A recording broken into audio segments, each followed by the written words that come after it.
naapod mi silingan nga gikan sa Manila. Diyan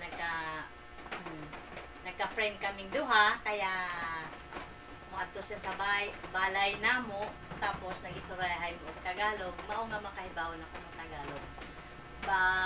Before ko mo niadto sa Manila. Go. Natuto din ako mag-Tagalog kasi may kapitbahay kami na galing Manila. At nag-uusap kami ng bagong Tagalog kaya natutunan ko ang ibang Tagalog words o salita at kahulugan. Ikaw.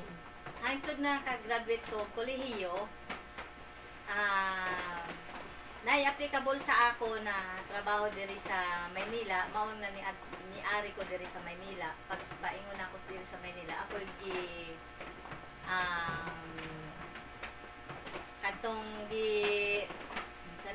gisakyan ako na taxi, niloko ako. Yon.